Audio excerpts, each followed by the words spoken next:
Programme में आपको खुशामदीद कहते हैं। मैं असदुल्ला खान हूं। ऐसा लगता है कि मुज़ाकरात में कहीं डेडलॉक आ गया है या तातुल सा बन गया है, और उसकी वजह यह है कि हुकूमत इसरार कर रही है आपके तहरीक इंसाफ अपने मुतालबा तहरीरी शक्ल में दे, और तहरीक इंसाफ कुछ गुरेज़ां दिखाई देती है। ये खबरें भी कई दिन से चल रही थी कि इन मुज़ाकरात के अलावा कुछ बैकडोर मुज़ाकरात भी चल रहे हैं, लेकिन आज पीटीआई की तरफ से, बल्कि अलीमा खान साहबा की तरफ से और ख़ुद इमरान खान की तरफ से जो उन्होंने डायला में बात की है, इसकी कैटेगोरिकली इसको डिनाई किया गया है, इसकी तरदीद की गई है और उन्होंने कहा कि कोई मुज़ाकरात नहीं हो रहे। जब वो जो लबो लहजा और ज़बान इस्तेमाल की जा रही है डायला जेल में बैठकर इमरान खान साहब की तरफ से, वो हैरान कुन इसलिए है कि अगर मुज़ाकरात चल रहे हैं तो फिर इतना सख्त लबो लहजा क्यों है।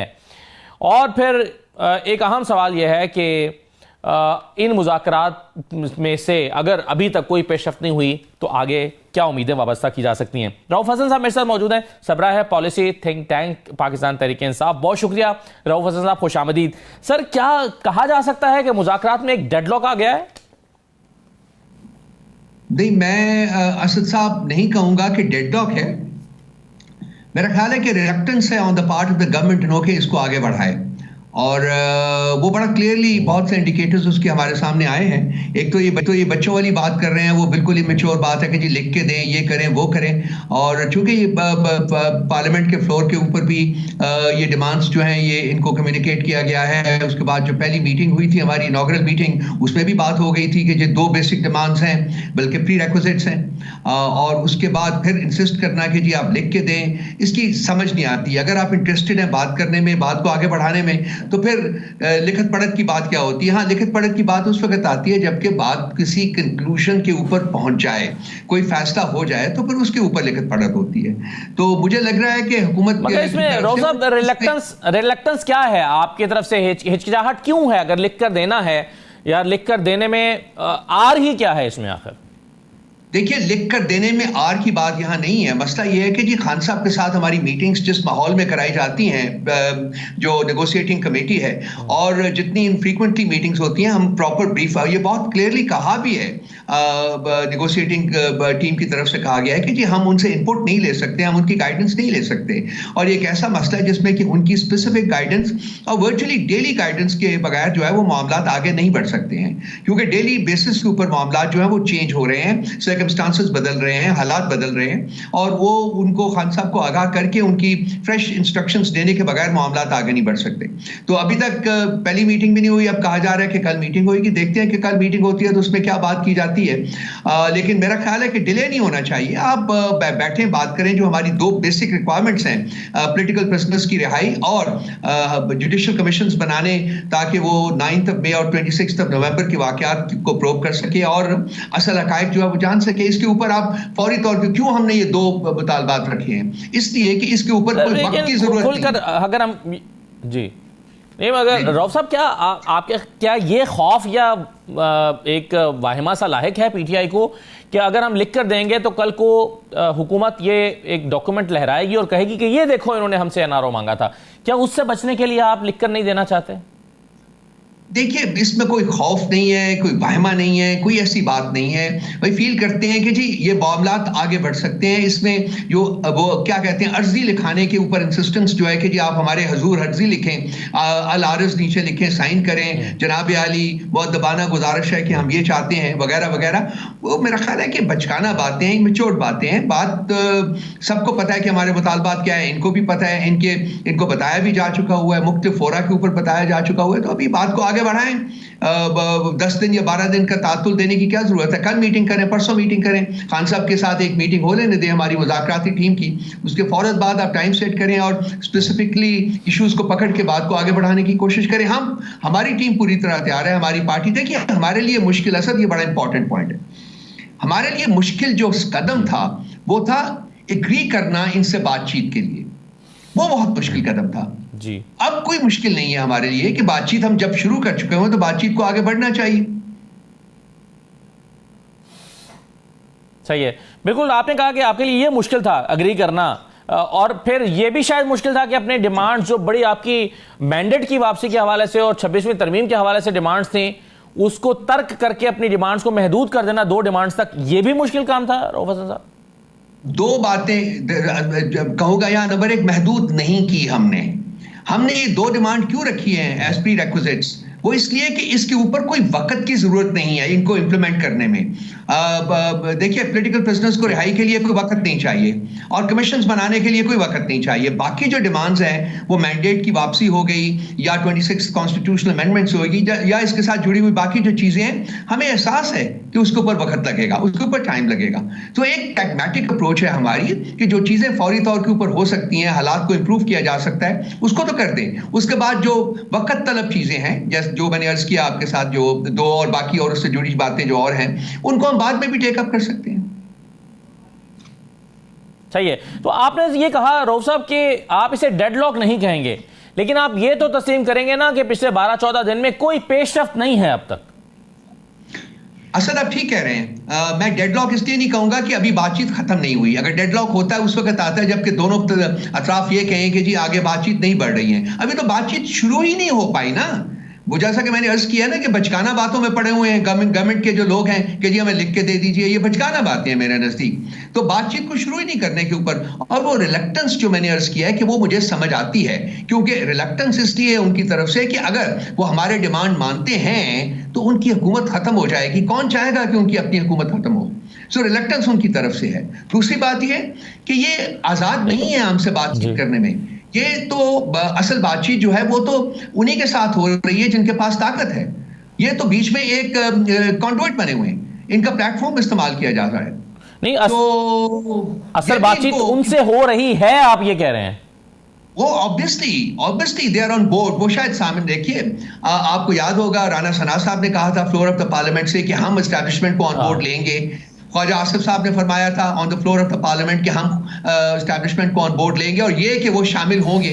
तो रऊफ साहब, ये जो इसके अलावा भी कुछ बातचीत की बातें हो रही थी कि पेशावर में बुशरा बीबी की कुछ मुलाकातें हो रही हैं, इस तरह की खबरें चल रही थी, ये चल रहा है फिर, या ये बिल्कुल नहीं चल रहा? असद, मैं मीडिया के बारे में कोई ऐसी बात कहना नहीं चाहता हूं, लेकिन ये शायद ये मेन स्ट्रीम मीडिया जो है और उसके साथ साथ जो व्लॉगर्स टाइप लोग हैं, बहुत सी बातें जिनका कोई वजूद नहीं होता। नहीं, ये मेन स्ट्रीम मीडिया के बहुत क्रेडिबल जर्नलिस्ट ने ये खबरें दी हैं सर। मैं व्लॉगर्स और सोशल मीडिया को भी जी मेरे भाई, मैं इसको डिनाई करूंगा जी। ऐसी कोई बातचीत नहीं। आज वैसे जो डाला से इमरान खान ने जो बातचीत की है उसमें भी रऊफ हसन साहब, जो इमरान खान ने आज बातचीत की है उसमें भी उन्होंने कहा कि बुशरा बीबी का किसी से कोई राब्ता नहीं है, ये महज प्रोपेगेंडा है। तो ये उनकी तरफ से भी क्लैरिफिकेशन आई है। जी, मैं अर्ज कर रहा हूं ना कि कोई और प्लेटफॉर्म नहीं है, एक ही प्लेटफॉर्म है जो कि पब्लिक के सामने मौजूद है, आपके सामने, मेरे सामने, सबके सामने मौजूद है। वो हुकूमती वफ्द के साथ हमारे वफ्द की बातचीत है। इसी बातचीत को आगे बढ़ाना चाहिए। जितनी जल्दी आगे बढ़ सकेगी उतना ही बेहतर है मुल्क के लिए, कौम के लिए और हमारे मुस्तकबिल के लिए। नहीं, मगर एक तरफ रऊफ साहब आप ये कहते हैं कि हमारा किसी से कोई राब्ता नहीं है और कोई इंगेजमेंट्स नहीं है, कोई बातचीत नहीं हो रही, फिर ये जो आप कह रहे हैं, दावा करते हैं कि अब पैगाम आया है कि बनी गाला चले जाओ, हाउस अरेस्ट हो जाओ, 2 साल के लिए बाहर चले जाओ, ये कहीं अगर बातचीत हो रही है तो ये पैगाम आप तक पहुंचता है ना, वरना पैगाम कैसे पहुंचेगा? देखिए, हमारी किसी से बातचीत होनी जो है वो जरूरी नहीं है कि उसकी वजह से ही ये पैगाम आए। ये पैगामात उनकी तरफ से मजबूरी के तहत भी आ सकते हैं। भाई, मुश्किल होता जा रहा है, सिचुएशन अनटेनेबल होती जा रही है, हालात, डोमेस्टिक हालात खराब हो रहे हैं, इंटरनेशनल डेवलपमेंट्स जो है वो भी कोई इतनी अच्छी नहीं है। तो ये बहुत सारे मुहर्रिकात हैं, बहुत सारी वजूहात हैं जिसकी बेसिस के ऊपर शायद इस मसले को हल करने की कोशिश की जा रही है। सर, जैसे आप डिनाई कर रहे हैं कि हमारी कोई बैकडोर मुलाकातें या बातचीत नहीं हो रही, ऐसे हुकूमत भी डिनाई कर रही है कि हमने इन्हें कोई ऑफर की ही नहीं है।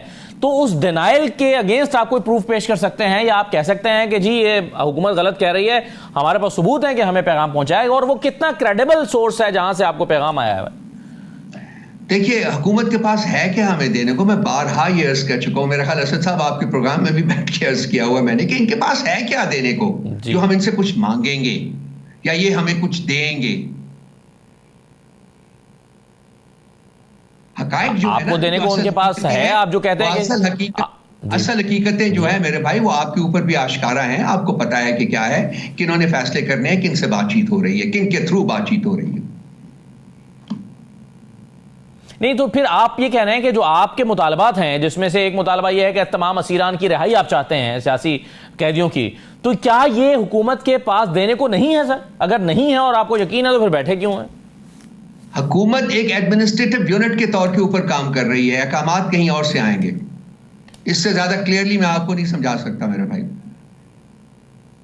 नहीं, वो बिल्कुल ठीक है, आपने पैगाम दिया। लेकिन मुझे एक चीज़ बताइए वैसे रऊफ साहब कि ये जो आप बात इमरान खान साहब से मुलाकात की, मुज़ाकराती कमेटी की बात होती है, ये इस स्टेज पर ये मुलाकात क्यों ज़रूरी है? क्योंकि पहले एक मुलाकात हुई, उसमें इमरान खान साहब ने वाज़ेह हिदायत दे दी और उन्होंने कहा कि ये 2 मुतालबात हैं। वो मुतालबात आगे मुज़ाकराती कमेटी लेकर आ भी गई। इसमें चूंकि अभी कोई पेशरफ्त नहीं है, तो पेशरफ्त ना होने के वक्त के बाद इमरान खान साहब से मुलाकात क्यों जरूरी है? मुलाकात तो शायद इसलिए तब जरूरी होती है ना जब कोई पेशरफ्त होती है और वो पैगाम आगे पहुंचाना होता है कि भाई हुकूमत ये कह रही है। पेशरफ्त क्यों नहीं है, ये सबसे बड़ा सवाल है। और वो पेशरफ्त क्यों नहीं है, उसकी वजूहात जो हैं वो खान साहब के साथ शेयर की जाएगी और उनकी डायरेक्शंस दी जाएंगी। पेशरफ्त नहीं है, यही सबसे बड़ी खबर है जो उन तक पहुंचानी है। और क्यों नहीं है, ये भी उनसे अहकामात के लिए उन तक जाना है, उनसे बातचीत करनी है। आपने सिर्फ इमरान खान साहब से मुलाकात की ही हुकूमत को दरख्वास्त, या चलें आप जो भी लफ्ज़ इस्तेमाल करना चाहें, अगर आप अर्जी और दरख्वास्त का लफ्ज़ इस्तेमाल नहीं करना चाहते, लेकिन आपने मुलाकात की ख्वाहिश का इजहार किया है।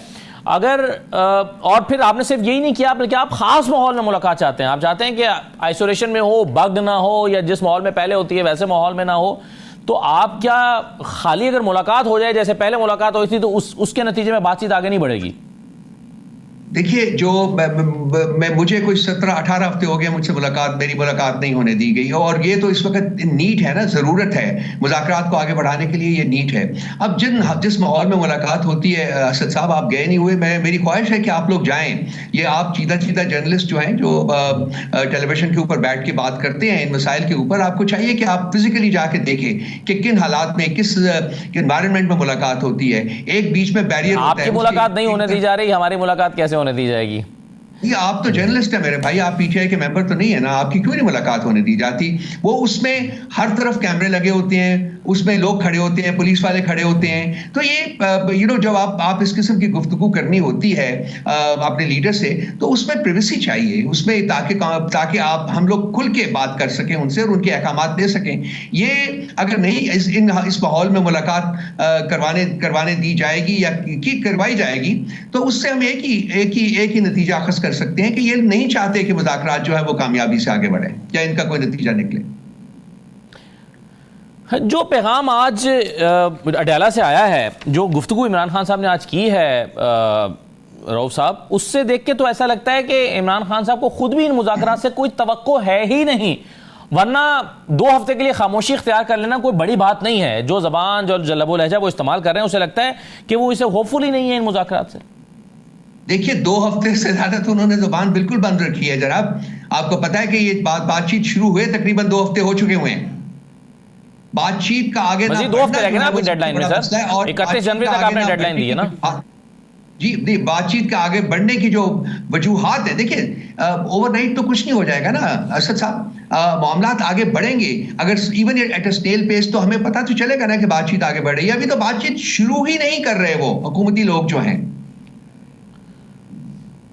ये मसला बना हुआ है। आपकी तरफ से भी समझा जाता था रऊफ हसन साहब के कुछ जल्दबाजी के डिमांड की जाएगी, पीटीआई की तरफ से भी कहा जाएगा कि भैया हमें 1 हफ्ते का वक्त न दें, हम कल मिलना चाहते हैं, हमें रोजाना की बुनियाद पर मीटिंग होनी चाहिए, मुज़ाकराती मीटिंग होनी चाहिए। लेकिन तहरीक इंसाफ ने भी 25 को मिले तो 2 तारीख पर अग्री कर लिया, या शायद उससे भी पहले मिले थे, 2 तारीख का अग्री कर लिया, फिर 2 तारीख का अग्री किया, तो उसके बाद आज तक कोई तारीख ही सामने नहीं आई। तो पीटीआई को भी कोई जल्दी नहीं लग रही।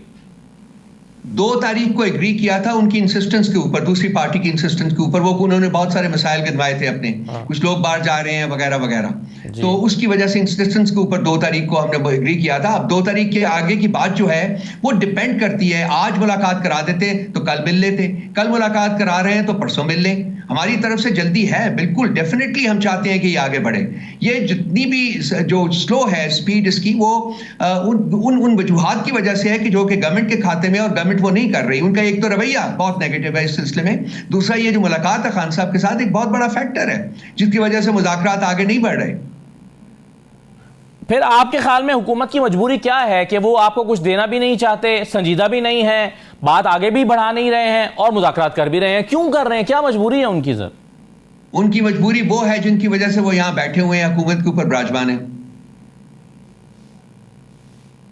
आखिरी सवाल रऊफ साहब, वो ये है कि आज ये बयान भी दिया इमरान खान साहब ने कि अलकादिर केस का फैसला मुझ पर दबाव बढ़ाने के लिए लटकाया जा रहा है। ये फैसला लटकाना या आगे बढ़ा देना, मौखर कर देना, इससे दबाव कैसे बढ़ेगा इमरान खान साहब के ऊपर? देखिए, वो पहले भी तो यही होता रहा है ना, प्रेशर डाल रहे हैं, क्योंकि इस वक्त जैसा कि आपने खुद भी कहा है कि जी उनको ऑफर्स की जा रही हैं, तो एक तरफ ऑफर्स का है वो बहकावा, और दूसरी तरफ ये केस एक डेमोक्रेसी स्पोर्ट की तरह हैंग कर रही है कि जी आप ले लीजिए, ये हमारी जो ऑफर है इसको एक्सेप्ट कर ले, नहीं तो हम आपको कन्विक्ट कर देंगे। बड़ी सिंपल सी बात है मेरे भाई। सही है, बिल्कुल ठीक है। बहुत शुक्रिया राउफ साहब प्रोग्राम में शिरकत करने के लिए। थोड़ा सा ब्रेक लेते हैं, ब्रेक के बाद वापस आएंगे तो ज़रा इन्हीं मौज़ूआत पर मजीद बात करते हैं। और फिर कल सुप्रीम कोर्ट में बड़े दो अहम केसेस की समाअत होने जा रही है। तहरीक इंसाफ को उससे क्या उम्मीदें वाबस्ता हैं, उससे क्या फ़र्क पड़ सकता है, इन मामलों पर भी बात करते हैं। हमारे साथ रहिए।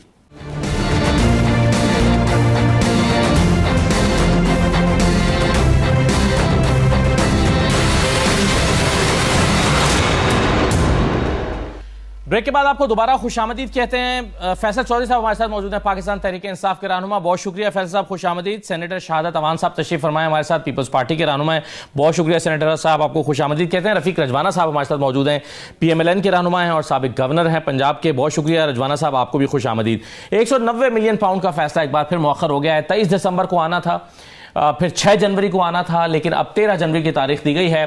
कोई यकीन से अब नहीं कह सकता कि 13 जनवरी को भी फैसला आएगा या नहीं आएगा। फैसल चौधरी साहब, आपके ख्याल में क्यों ये महफूज फैसला क्यों नहीं सुनाया जा पा रहा?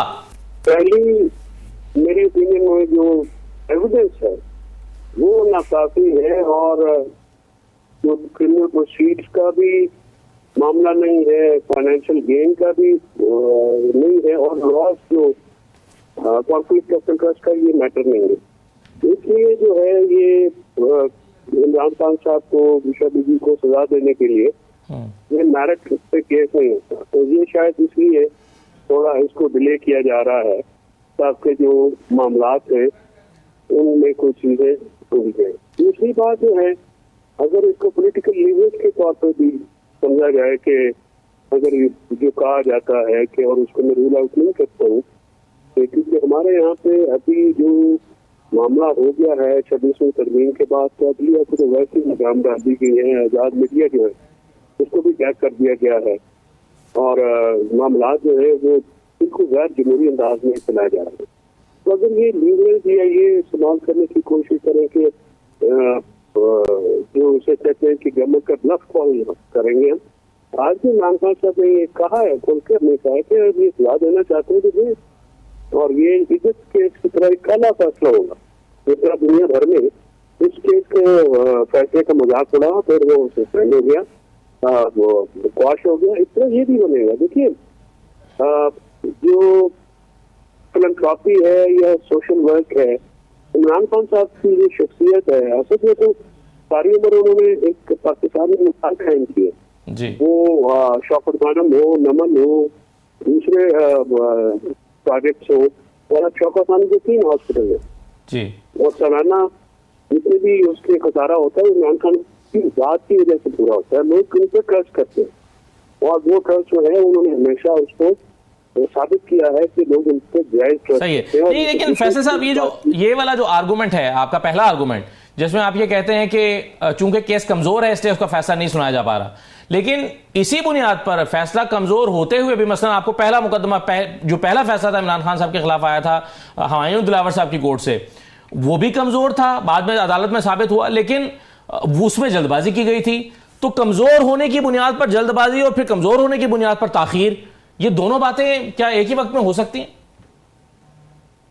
देखिए, बात यह थी कि जो मामला किए जा रहे हैं ये पहले किए करके देखते हैं, तजुर्बा हो गया है जो किया गया है। आज जो हाईकोर्ट से फैसला आया है जमानत का इमरान खान साहब की पेशा खाना 2 में, वो फैसला आपने पढ़ लिया होगा। उसमें जो वजूहात लिखी है, इससे पहले बुशरा बीबी की जो फैसला आया था, उसमें क्रिमिनलिटी का उनका भी क्रिमिनलिटी कोई बनती नहीं है जी। तो ये सारी जो लास्ट में है अभी जो अदालतें हैं वो कंट्रोल नहीं है, दूसरा से कंट्रोल करना चाहते हैं। सही है।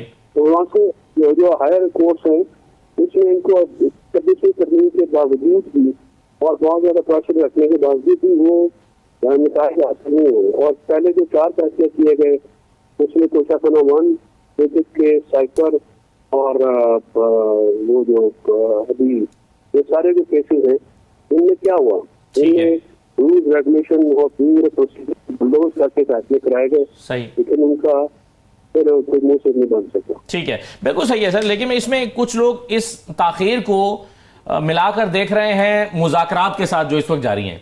इसमें सेनेटर साहब आप क्या ये समझते हैं कि ताखीर मुज़ाकरात के बाइस भी हो सकती है? यानी ये कोई अगर ये चाहे कि ये फैसला मुज़ाकरात पर असरअंदाज ना हो तो फिर फैसले को ताखीर का शिकार कर दिया जाए, क्या ये मुमकिन है?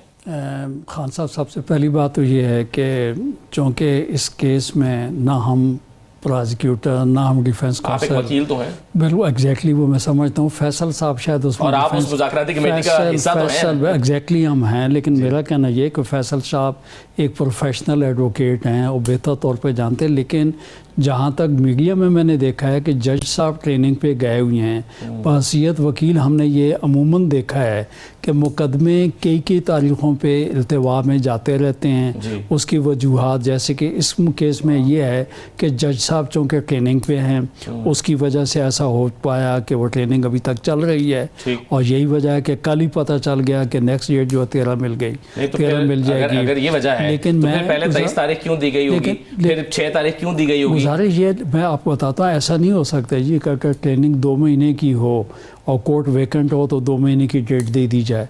हमेशा हमारे पास कोर्टों में एक हफ्ते के, जैसे आप एंटी टेररिज्म कोर्ट में जाएं तो वहाँ पे आपको हफ्ते से ज़्यादा बड़ी डेट मिलती नहीं है, भले जो भी हो जाए। कि एक टाइम जो है आपको जो डेट मिलेगी वो लिमिटेड पीरियड जो है ना, अदालत ने हर एक अपनी प्रैक्टिस बनाई होती है उसके दौरान देते हैं।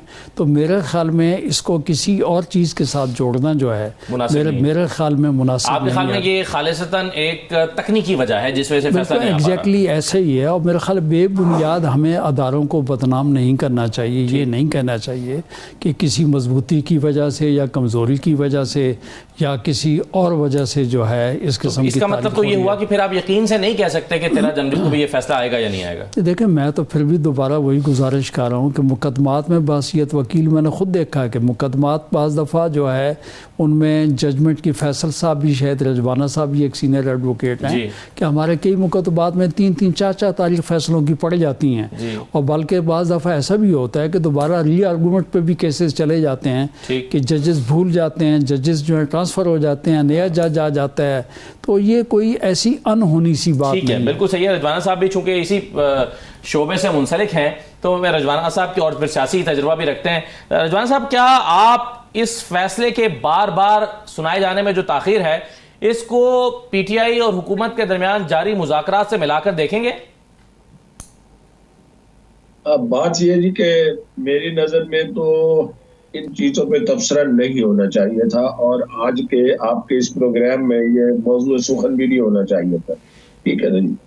इससे अदालत में केसेस प्रेजुडिस भी हो जाती है। बहरहाल चलो, आपने ये मौजूद सुखन रखा, ये टॉपिक रखा, तो मेरा ये ख्याल है कि जी डिफेंस की तरफ से तो यही बात होनी चाहिए और आनी चाहिए कि जी केस में जान नहीं है और इसलिए तारीखें बढ़ रही है। मगर ना ही मेरे पास सामने फाइल है। अभी शाहदत अवाम साहब भी यही फरमा रहे थे, हम एक केस में ना हम किसी मुस्तगीस के वकील हैं ना हम डिफेंस के वकील हैं, और जज साहब की क्या वजह है कि वो छुट्टी पे है या ट्रेनिंग पे है मेरे इल्म में नहीं है। तो मैं ये क्या सराई करूं कि फैसला क्यों नहीं सुनाया जा सकता या क्यों नहीं सुनाया गया और क्यों डेट्स पड़ रही हैं। तो इसलिए इसकी स्पेकुलेशन इसलिए बढ़ गई है कि जब एक मुकदमे में आमतौर पर और इस तरह के हाई प्रोफाइल मुकदमे में रजवाना साहब 3 मरतबा तारीख पड़ जाए फैसला महफूज होने के बाद, तो इसलिए फिर कयास आराइयां जन्म लेती हैं जो कि इस वक्त लोग कर रहे हैं। और यही वजह बनी है कि मैं आपसे ये सवाल कर रहा हूं, क्योंकि कयास आराइयां बहुत ज्यादा हो रही हैं। गुजारिश ये है कि आप सारे टीवी प्रोग्राम उठा के देख लें तो आधे से ज्यादा शुकूक व शुबहात और उस पे स्पेकुलेशन पे है या एप्रीहेंशन पे है। ठीक है, सियासत है, टीवी भी चलाने हैं, प्रोग्राम भी चलाने हैं, तो मैं ये कहता हूँ कि इश्यूज पे बात करें तो ज्यादा बेहतर है। जैसे मुज़ाकराती टीमें मिल रही हैं, बैठ रही हैं, इस पे बात करें और हमें दुआ करनी चाहिए कि अल्लाह करे किसी नतीजे पे पहुंच जाए। मुल्क के इस तरह के तनाज़ात का मुतामिल नहीं हो सकता, ना ही मुल्क की सियासी सूरत हाल, जमहूरी सूरत हाल या माशी मतलब इकोनॉमिक सिचुएशन जो है, जो कंडीशन है मुल्क की, वो इसी चीजों के मुतामिल नहीं हो सकती। फैसले आते भी रहते हैं। फर्ज किया अगर केस में, अगर चौधरी साहब फरमा रहे थे, केस में अगर कोई चीज नहीं है तो अगर जज ने खुदा ना खासा ना इंसाफी करनी है तो बड़े केस ऐसे होते हैं जाके हायर कोर्ट में सेटिसाइड हो जाते हैं, खत्म हो जाते हैं। तो कोई भी वजूहत होगी, the only man is the जज हिमसेल्फ। और फाइल को अगर देखें तो उस पर बता सकते हैं किस लिए तारीख में पड़ दी। और बिल्कुल सही बात है, अगर जज ना हो तो मुख्तसर अरसे की तारीख पड़ती है। बिल्कुल सही है। तो आप समझते हैं कि मुज़ाकरात जो जारी मुज़ाकरात हैं उसका इससे कोई ताल्लुक नहीं हो सकता? आपकी राय भी है और शहादत अवान साहब की भी है। आपने जिक्र किया मुज़ाकरात का और आपने कहा कि ये बहुत जरूरी है इसका नतीजा बरामद हो, वरना इस वक्त मुल्क मुतामिल नहीं हो सकता। मैं इसी मौजू पर आ रहा हूं सर, लेकिन मैं चाहूंगा कि मैं फैसल चौधरी साहब से शुरू करूं। हमें फैसल चौधरी साहब, ये मुज़ाकरात के मामले में एक डेडलॉक सा बनता हुआ दिखाई दे रहा है, और वो भी एक छोटे से नुक्ते पर, और वो नुक्ता यह है कि मुतालबात तहरीरी शक्ल में क्या तहरीक इंसाफ पेश करेगी या नहीं करेगी, और हुकूमत चाहती है कि आप तहरीरी शक्ल में मुज़ाकरात अपने मुतालबात पेश करें, जबकि पीटीआई गुरेज़ां दिखाई देती। अब असद कैसर साहब का, फैसल चौधरी साहब राय है, वो कहते हैं कि जो हमने कह दिया वो चूंकि मिनट्स में आ गया है, तहरीरी शक्ल इख्तियार कर गया है, इसी को तहरीरी मुतालबा तस्वुर किया जाए, हम खुद से तहरीरी शक्ल में कोई मुतालबा नहीं देंगे। उधर इरफान सिद्दीकी साहब कह रहे हैं कि अगर आप ऐसा नहीं करेंगे, तहरीरी शक्ल में नहीं देंगे, तो बात आगे नहीं बढ़ेगी। तो ये डेडलॉक की शक्ल इख्तियार कर रहे हैं मुज़ाकरा? डेडलॉक नहीं है, ऐसी चीजें होती रहती हैं। ज्यादा ट्रस्ट डेफिसिट है और बड़े अरसे के बाद दोनों पार्टीज बैठी हैं। उसको आप ये कहें कि तुम एकदम में सारा हंकी डोरी तो नहीं चलेगा, इसमें थोड़े से प्रॉब्लम्स आते हैं। ये टीजिंग प्रॉब्लम्स हर जगह पे होते हैं, लेकिन उम्मीद है कि चलेंगे। सबसे पहली बात तो ये कि हुकूमत ने उस मुज़ाकराती जो अमल है, जो रात वाले दिन मैंने उस दिन भी अर्ज किया था कि वहाँ आप हमारी जो टीम है उसको एक्सेस दें, लेकिन उस टीम को एक्सेस नहीं दी गई। और इतने दिन 5वां दिन हो गया है कि आप इमरान खान साहब से, जिस तरह से बाकी लीडरान को ये लग्जरी हासिल है कि जरदारी साहब भी अपने बंदों से बात कर सकते हैं, नवाज शरीफ भी कर सकते हैं, शहबाज शरीफ भी कर सकते हैं, तो बाकी फिर ये लग्जरी इमरान खान साहब को जो है ये तो आपको प्रोवाइड करनी पड़ेगी, उनकी जो मुज़ाकराती टीम है। और इसमें बाय द वे स्पीकर साहब ने, राना सनाउल्लाह साहब ने कहा कि वो कराते, लेकिन उनसे कोई कल भी उसकी बात बन नहीं पड़ी। यार इमरान खान साहब से तो मुज़ाकराती कमेटी मिलेगी, उनसे गाइडलाइन लेगी, और तहरीरी शक्ल में मुतालबात तो दो ही हैं, वो कोई इतने ज्यादा पेचीदा भी नहीं है। तो लेकिन गुरेज क्यों कर रही है पीटीआई? फैसल चौधरी साहब, अगर दो ही मुतालबात हैं तो एक सफे पर लिखकर वो दे दिए जाएं, इसमें हिचकिचाहट क्या है? सर बात यह है ना कि आप इसको बहुत इजी टास्क ले रहे हैं। मैंने अर्ज किया आपको कि ट्रस्ट डेफिसिट बहुत है। इमरान खान साहब के साथ बैठना तो पड़ेगा ना, और इमरान खान साहब के साथ जो है एक्सेस ग्रांट हुकूमत करनी है, पंजाब हुकूमत के मातहत जेल। वहाँ पे कुछ ऐसे लोग हैं हुकूमत में जो कि ये मुज़ाकरात को कामयाब नहीं होने देना चाह रहे। वो ये जो अदम इस्तेहकाम है, जो हाई टेम्परेचर है, इसको वो यूज़ करना चाहते हैं अपने बेनिफिट के लिए, और वो समझते हैं कि अदम इस्तेहकाम उनको बेनिफिट करेगा। तो ये अदम इस्तेहकाम जो है सारा, तो ये चीज़ें तो इसको एड्रेस करने के लिए इमरान खान साहब की जो ज़ात है या उनकी सियासत से रेलेवेंस है, पाकिस्तान में सबसे बड़ी सियासी पार्टी को लीडर है। सही है। और इसमें फैसल साहब एक मुलाकात चूंकि इस मुज़ाकराती कमेटी की हुई भी थी डयाला जेल में इमरान खान साहब से, तो उसके बाद फिर कोई पेशरफ्त तो हुई ही नहीं है चूंकि मुज़ाकरात में। तो दोबारा, और इमरान खान अपने दो मुतालबात वाज़ेह कर चुके हैं कि ये दो मुतालबात हैं, और उसमें कोई रद्दोबदल भी नहीं है, तब्दीली भी नहीं है। फिर ये मुलाकात क्यों आड़े आ रही है कि मुलाकात नहीं होगी तो बात आगे नहीं बढ़ेगी? तो भाई मुलाकात कराने में क्या असद, आप देखें ना, आप समझ नहीं रहे हैं मामला को। इमरान खान सबसे बड़े स्टेक होल्डर है इस मामले में, और मुज़ाकराती कमेटी उन्होंने बनाई है, और मुज़ाकराती कमेटी उन्हीं के वहाँ पे बनी है, उन्हीं का इनिशिएटिव है। पहले ये कहते थे जी कि आप हमसे बात नहीं करते, आप ये बार बार कह रहे हैं, लिख के दे रहे हैं। इमरान खान से जो मुलाकात कराएं तो लिख के दे देंगे, कल सुबह करा देंगे, शाम को ले लें। अच्छा, बिल्कुल क्या सही मनमाने है। हैं? आप बिल्कुल ठीक है। अब इसमें शाहादत अमान साहब, मामला यह है कि जुमेरात को मुज़ाकरात हुए, जुम्मा गुजरा, हफ्ता गुजर गया, इतवार को उम्मीद थी कि शायद मुलाकात हो जाए, इतवार भी गुजर गया, पीर भी गुजर गया। अब कल के बारे में भी अभी तक यकीन से नहीं कहा जा सकता कि कल मुलाकात होने जा रही है, अभी तक कंफर्म नहीं हुआ। आपके ख्याल में क्या हुकूमत जब मुज़ाकराती कमेटी एम्पावर्ड है और वो कह रही है कि मुलाकात कराई जाएगी और फिर हो भी नहीं पा रही? खान साहब, सबसे पहली बात तो ये है कि ये बड़ी खुश आइंद बात है कि मुज़ाकरात हो रहे कि हैं। पॉलिटिशियंस जो हैं वो एक टेबल पे बैठे हैं। मैं ये समझता हूँ कि ऑलरेडी ये 10 महीने पहले काम हो जाना चाहिए था और ऑलमोस्ट तकरीबन पार्लियामेंटेरियन एक टेबल पे बैठे हैं जिनको स्पीकर साहब ने मेहरबानी की और कुछ ना कुछ वो मुल्क और कौम के लिए बेहतरी है वो सोचें। और होना तो ये चाहिए था कि पार्लियामेंट इसीलिए है कि अगर किसी किस्म का कोई इशू है तो वहाँ पे वो तय हो जाना चाहिए।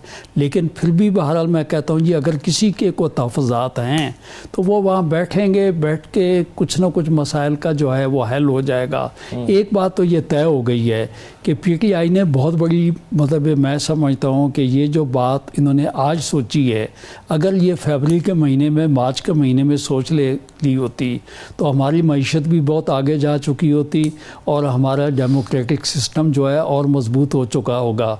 ये आप देख लें कि दो बातें, ये सब चीजें तो मुज़ाकरात की कामयाबी की सूरत में शायद होंगी, मुज़ाकरात के शुरू होने से शायद नहीं। खान साहब, गुजारिश ये है कि पहली बात तो ये देख लें कि ये बात तो अंडरस्टूड है ना कि दो बातों के ऊपर वो आके खड़े हो गए कि एक कमीशन बनाया जाए 9 का और 26 नवंबर का, और उसके अलावा सियासी जो असीरान जो है रिहाई। देखें, इंतखाबी उज़रदारी को उन्होंने छोड़ दिया जो 8 फरवरी बहुत बड़ा रिलीफ है हुकूमत के लिए, बहुत बड़ा। मैं मतलब ये है कि उन्होंने एक चीज़ रियलाइज़ की है। अगर उन्होंने एक चीज़ अबंडन की है तो मैं समझता हूँ बहुत बड़ी बात। उसके अलावा भी आप उससे बड़ी बात देखें कि जो 26 तरमीम थी जिसके ऊपर इतनी बड़ी ले दे हुई, उसको भी जो है आपने आप छोड़ दिया। तो ये मैं कहता हूँ कि PTI को हमें अप्रिशिएट करना चाहिए और जो बात वो कर रहे हैं। तो अब इसमें दो कानूनी बातें, इत्तेफाक हम तीनों वकील बैठे हैं।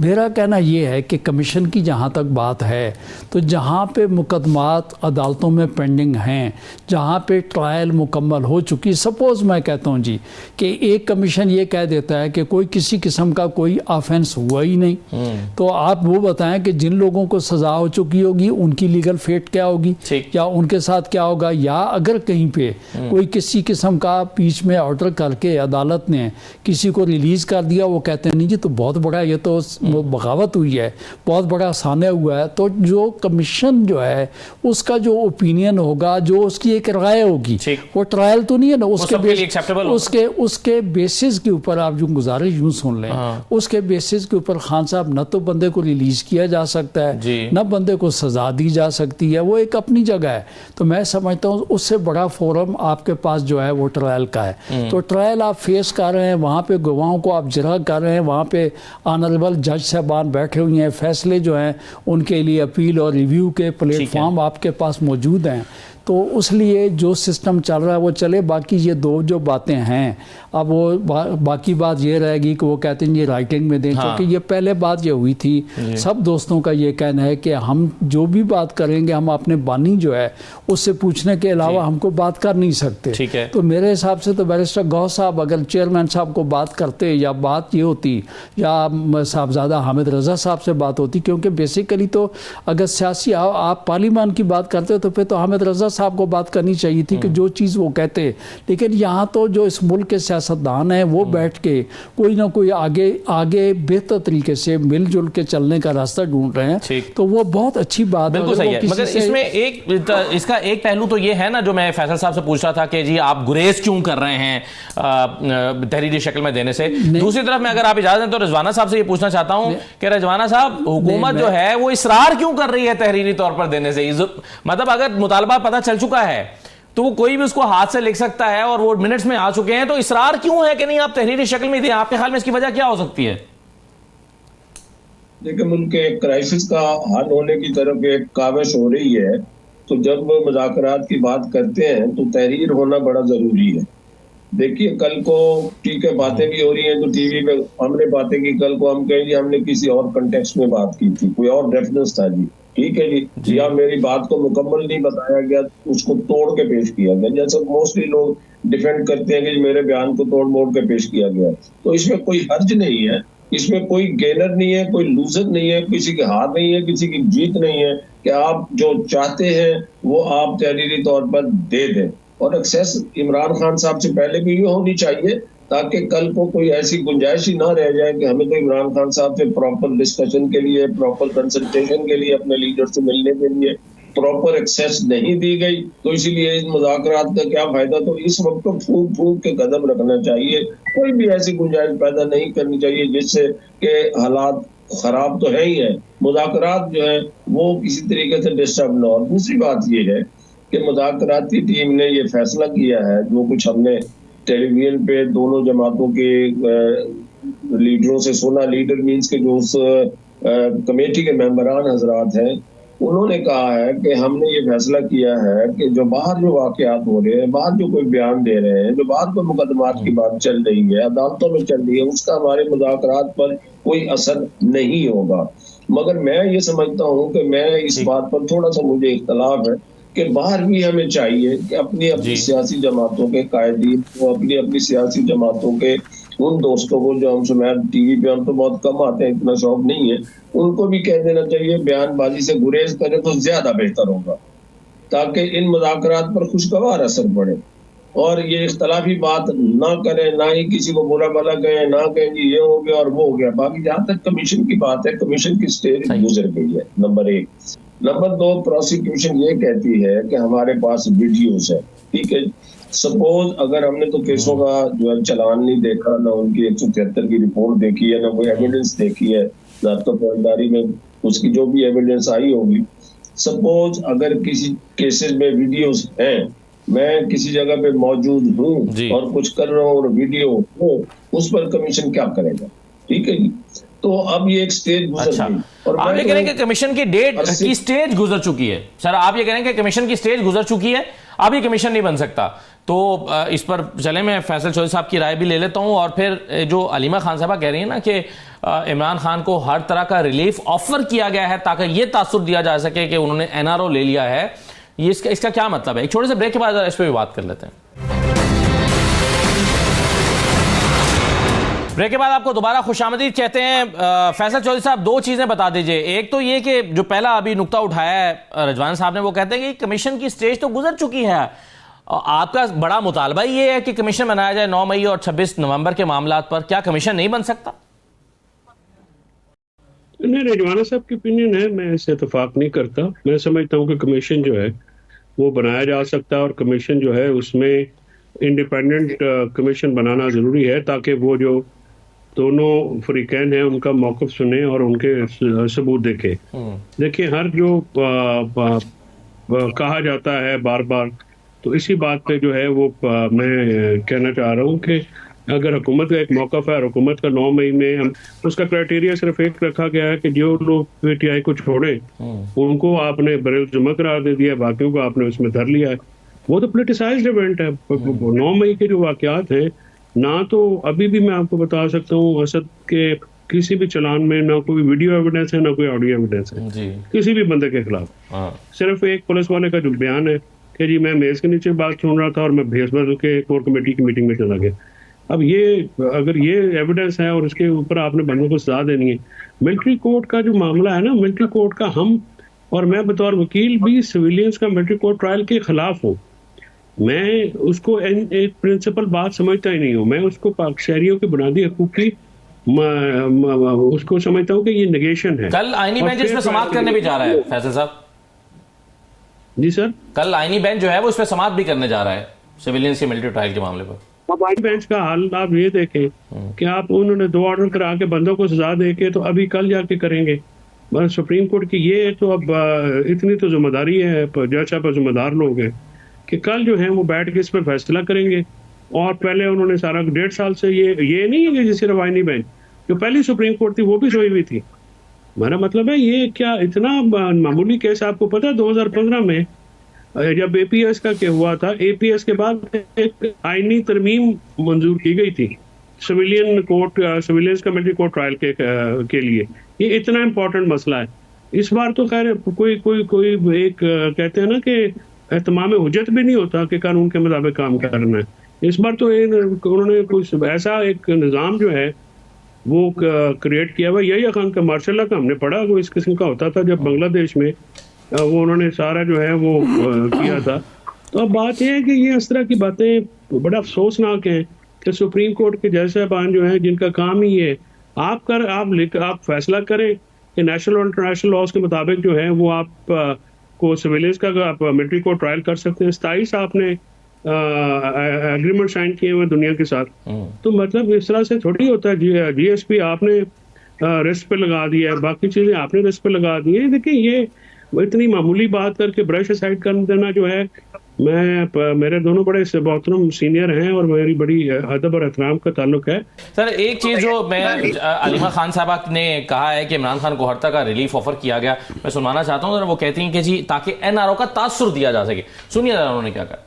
हुकूमत बैठी है वो ये चाह रही है कि इमरान खान के ऊपर तासुर दिया जाए। इमरान खान भी उन्हीं की तरह चाह रहे हैं कि एनआरओ लेकर बाहर आए। इन्होंने सबने बड़ी कोशिश की कि इमरान खान मुल्क छोड़ के चले जाएं। फिर इन्होंने कहा आप 2 साल के लिए चले जाएं। फिर इन्होंने कहा कि आप ऐसे करें हम आपको हाउस अरेस्ट में डाल देते हैं। इन्होंने हर किस्म के पैगाम हमें भी आए हैं, इमरान खान को भी आए हैं।